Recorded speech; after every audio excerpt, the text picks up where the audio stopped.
একটা শলাকা দিয়েই বন্ধ করা যায়, কথা ঠিক কিনা? মাদক কিন্তু প্রথম দিনই জ্বলে নাই।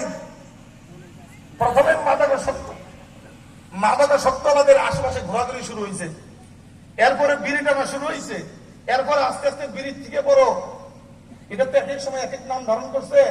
কখনো গাঁজা, কখনো চুরু, কখনো সিদ্ধি। এখন আবার এই যে বেরিপটল গত বছর মাহফিলে গেছিলাম, সেখানে আবার আরেক আওয়াজ শুনে আসলাম, এটা বলতেছে এটার নাম নাকি শুকনা। আবার এক জায়গায় মাহফিলে গেছিলাম ওই ভৈরব দিকে, এখানে বলতেছে এটা শুকনা, এটা বলে সবজি। বলেন না নাউজুবিল্লাহ। তুমি যে নামে উচ্চারণ করো না কেন, শুরুটা ওই দিক থেকে হয়েছে, কথা বলেন ঠিক কিনা? এইভাবে হইতে হইতে হইতে আস্তে আস্তে এমন করে পরিণত হয়েছে, ভাত না খেয়ে থাকতে পারে কিন্তু গাঁজা না খেয়ে থাকতে পারে না, ভাত না খেয়ে থাকতে পারে কিন্তু মদ না খেয়ে থাকতে পারে না, কথা ঠিক কিনা? এই সামাজিক ওই অবক্ষয় থেকে রক্ষা করার জন্য আমি আমাদের জননেতা আব্দুল সালাম ভাইয়ের বাসায় গেছিলাম, দাওয়াত দেওয়ার জন্য আমি নিজে গেছি, সজীব ভাইয়ের সাথে গেছি। একটি কথা বলে আসছিলাম, ভাই একটা কথা জোর দিয়ে বলে আসতে হবে, সামাজিক সচেতন করার দায়িত্ব আমাদের খতিবদের, ইমামদের।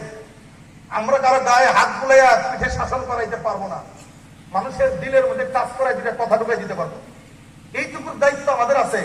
কিন্তু রাজনৈতিক পোস্টে আপনি আছেন, প্রশাসনিক দায়িত্বগুলো আপনার দ্বারা নিয়ন্ত্রিত হয়, ওখান থেকে যদি দায়িত্ব দিতে পারেন, খালি সচেতনতাই সব যাবে না।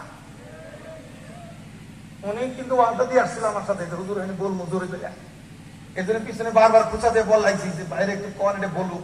ওনার মাথায় ছিল, উনি গুছাই নিয়ে আসছিলেন, বলছেন এবং ঘোষণা দিচ্ছেন, এই এলাকাতে মাদক দ্রব্য যারা সাপ্লাই করে, এই এলাকাতে মাদক দ্রব্য যারা বিক্রি করে, যারা খায়, শুধু লিস্টটা তৈরি করতে বলছে। সালাম ভাই এই কথা বলছেন, ইনশাআল্লাহ আসতেছি, নিজ হাতে দমন করবো ইনশাআল্লাহ। অপেক্ষা করেন, একটু অপেক্ষা করেন, আসতেছে। আর আমরাও বাইশে আসি নাই এলাকার অন্য জায়গা থেকে, নাকি বলেন? আপনারা কি অন্য গ্রাম থেকে এসেছেন? এই গ্রামের সকল লোক যদি একমত হয় যে মাদক চলবে না, কোন বাপের কারো কারো মুরাদ আছে এখানে মাদক বেচার?